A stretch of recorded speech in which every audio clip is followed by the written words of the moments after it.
মই মোৰ channel হিমাজ ৰেচিপিজ and ব্লগছলৈ আপোনালোকক সাদৰেৰে আহ্বান জনালোঁ। আজি মই মাংসৰ ৰেচিপি এটা লৈ আহিছোঁ। ছাগলীৰ মাংস মই কেনেদৰে বনাওঁ মই আপোনালোকক দেখুৱাম বুলি ভাবিছোঁ। তাৰ বাবে মই ইয়াতে লৈছোঁ এয়া আধা কেজি মাংস মই ভালদৰে ধুই লৈছোঁ।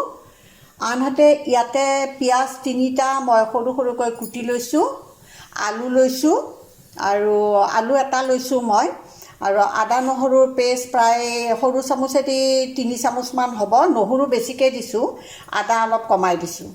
বিলাহী এটা কাটি লৈছোঁ সৰু সৰুকৈ। নিমখ, জালুকৰ গুড়া, আনহাতে কাশ্মীৰী জলকীয়াৰ গুড়া, এয়া হ'ল গৰম মছলা, হালধি। ইয়াতে লৈছোঁ মই জালুক, জিৰা, ধনিয়া মিলাই মই 3 চামুচ লৈছোঁ। চববিলাকৰে মই এচামুচকৈ দিছোঁ, আৰু কিন্তু মই জিৰা 1.5 চামুচ দিছোঁ। আৰু ইয়াতে চিলি ফ্লেক্স লৈছোঁ আধা চামুচ, আৰু এয়া লৈছোঁ মই মিট মছলা। এতিয়া মই কিদৰে বনাওঁ মই আপোনালোকক দেখুৱাওঁ বুলি ভাবিছোঁ। মই প্ৰথমতে মেৰিনেট কৰি নথওঁ, মই মাংসখিনি মই এটা প্ৰেছাৰ কুকাৰত প্ৰথমতে মই বইল কৰি ল'ম। তাৰ বাবে মই ইয়াতে অলপ পানী বহাই দিছোঁ প্ৰেছাৰ কুকাৰত, আৰু মই এই মাংসখিনি ইয়াতে অলপ সময় মই সিজাই ল'ম বুলি ভাবিছোঁ। মই এনেদৰেই কৰোঁ, মই সিজাইয়ে লওঁ সদায়। এতিয়া মই প্ৰেছাৰৰ ঢাকনিখন মাৰি দি মই 2টা হুইচেল মাৰাম, বেছি সময় নিসিজাওঁ, 2টা হুইচেল মাৰাই পেলাই আপোনালোকক দেখুৱাই আছোঁ। মাংসখিনি এতিয়া মোৰ প্ৰেছাৰ কুকাৰৰ পৰা নমাই মই এটা বাতিত ঢালি উলিয়াই লওঁ মাংসখিনি। আপোনালোকক মই তাৰ পাছত দেখুৱাই আছোঁ। এতিয়া মই এটা কেৰাহীত তেল অলপ সৰহকৈ দিছোঁ। মাংস আঞ্জাত অলপ তেল সৰহ হ'লে ভাল লাগে খাবলৈকে। তেলখিনি গৰম হোৱাৰ লগে লগে মই তাতে আদা নহৰুৰ পেষ্টখিনি দি দিম।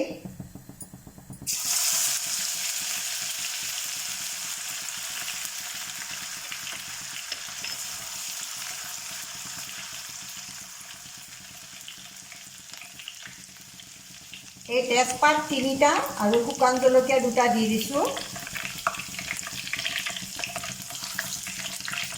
এতিয়া মই ইয়াতে পিঁয়াজখিনি দি দিম।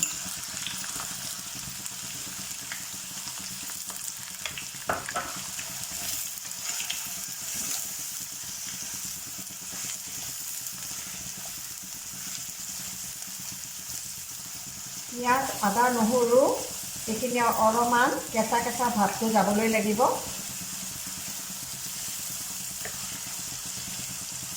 এইখিনি এতিয়া মোৰ ভজা হৈছে। তাতে মই এতিয়া এই চিলি ফ্লেক্সখিনি দি দিছোঁ। জালুক, জিৰা, ধনিয়াৰ গুড়াখিনি দি দিলোঁ। দি অলপ সময় ভাজি লওঁ।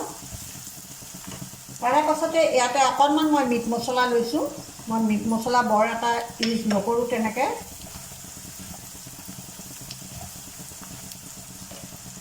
ৰঙা কাশ্মীৰী জলকীয়াৰ গুড়া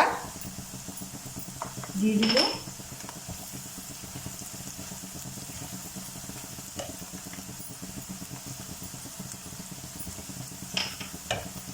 ইয়াতে আকৌ আন্দাজমতে আপোনালোকে হালধি দি দিব।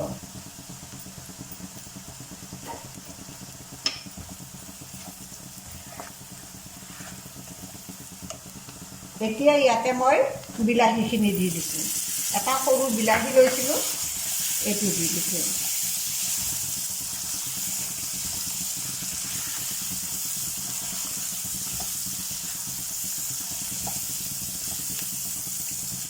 মই আপোনালোকক ক'বলৈ পাহৰিছিলোঁ, মই ইয়াতে অলপমান কচুৰি মেথি গুড়া অলপ দি দিম,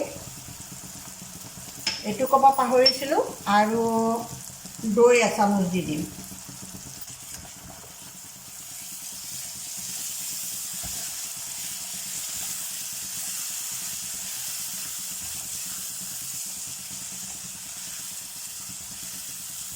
আনহাতে মই অন্য এটা কেৰাহীত আলুটো মই তেলত ভাজি ল'লোঁ। ইচ্ছা কৰিলে মই আগৰ কেৰাহীটোতেই ভাজিব পাৰোঁ, কিন্তু মই বেলেগ এটা কেৰাহীত ভাজি ল'লোঁ। এইখিনি এতিয়া তাতেই মই দি দিম। আৰু এইটো ফালে আপোনালোকৰ এই মাংসৰ মছলাখিনি তৈয়াৰী হৈ গৈছে, তাতে মই মাংসখিনি ঢালি দিছোঁ।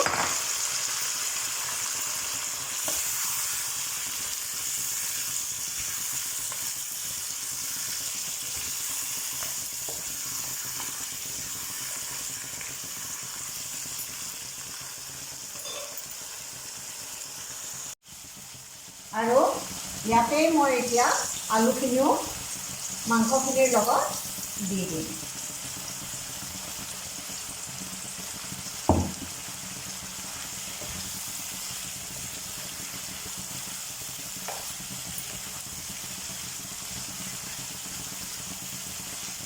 এইখিনি এতিয়া এইদৰে অলপ সময় ভাজি থাকিব লাগিব। এতিয়া ইয়াতে মই নিমখখিনি দি দিম আন্দাজমতে।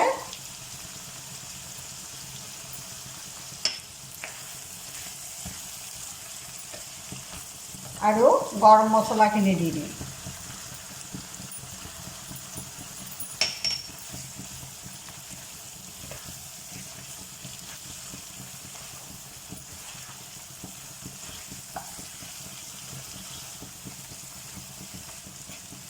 এতিয়া মোৰ এইখিনি হৈছে, বহুখিনি ভাজা গ'ল। ইয়াতে মই এতিয়া কেটলিত গৰম পানী কৰি লৈছিলোঁ। সদায় মাংস আঞ্জাত গৰম পানী দিব লাগে, তেতিয়া টেষ্টটো ভাল হয়।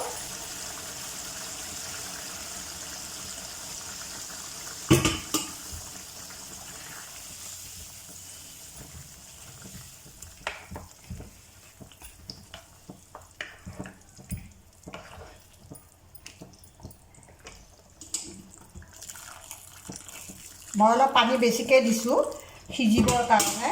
সিজাৰ পাছত পানীটো মই অলপ উহাই ল'ম।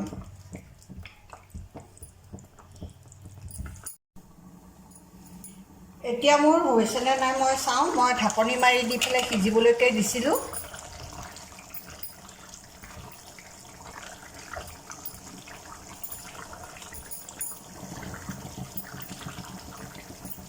মোৰ মাংস আঞ্জা ৰেডি হৈ গৈছে। মই এতিয়া এটা চাৰ্ভিং বাউলত উলিয়াই আপোনালোকক দেখুৱাই আছোঁ। মোৰ হৈ গ'ল মাংস আঞ্জা।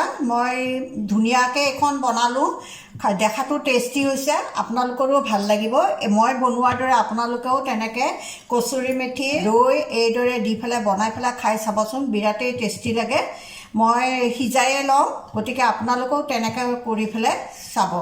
আৰু যদি ভাল পায় তেনেহ'লে লাইক, শ্বেয়াৰ, কমেণ্ট আৰু ছাবস্ক্ৰাইব কৰিবলৈকে নাপাহৰিব।